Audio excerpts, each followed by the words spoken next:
Controversy কিচ্ছু নেই। আমি বলছি একটা হচ্ছে আমি ছবিটার প্রযোজক নয়, ছবিটা তৈরি হয়েছে ভালো। ছবিটা অনেস্টলি আমরা চেয়েছিলাম 14ই আগস্ট আসুক, 15ই আগস্ট, মানে আমরা চেয়েছিলাম বলতে যেহেতু ছবিটা জানো তোমরা মানে গল্পটাই তাই। তো সেরমভাবে কথাবার্তাও এগিয়েছিল। ইনফ্যাক্ট আমিও খুব আন্তরিকভাবে প্রযোজক হিসেবে নয় বলেছিলাম যে যদি 14 তারিখটা পাওয়া যায় অগস্টে, এটা কখনোই পুজোর জন্য রিলিজ করব। এখন যেটা দাঁড়িয়ে গেছে আমার মনে হয় প্রযোজকদের স্ট্যান্ড পয়েন্ট হয়ে গেছে যে যদি আমরা আসি পুজোয় আসবো, নাহলে ছবিটা রিলিজই করবো। এই ছবিটা না আর অন্য সময় আনা যায় না, তারা আবার বছর দেড়েক দুয়েক পরে আনতে হয়। মানে যদি 14 তারিখে এসে যেত না ছবিটা, কিন্তু আমাদের কোনো পুজোর প্ল্যান ছিল। দেখো, যে যার ছবি তার নিজের যোগ্যতায় চলবে, এটা কেউ কিচ্ছু করতে পারবে না।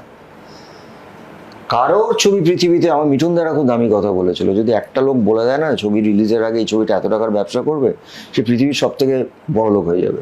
সবাই তার কাছে আসবে, জিজ্ঞেস করবে তাকে, সে বলে দেবে এই ছবিটা এত টাকার ব্যবসা করবে, ঘরে বসে সে আর্ন করতে পারে।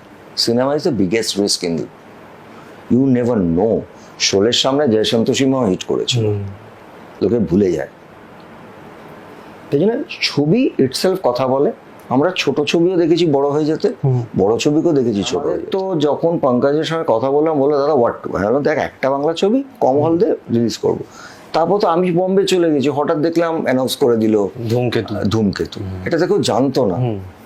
এবার প্রযোজকরা আমায় ফোন করে বলছে দাদা আমি কি করবো, আমরা তো মরে গেলাম। আর 15ই আগস্ট এরম না কিন্তু বাম্পার সেল হবে, কিন্তু আইডিয়াটা এটা ছিল যে ওটার আগে আসে এবং উইকেন্ডগুলো অ্যাটলিস্ট আমরা একটা যদি ছবি রিপোর্ট ভালো বেরোয় এবং আমার ধারণা মানুষজন ভালো লাগবে। আমি তোমায় বলছি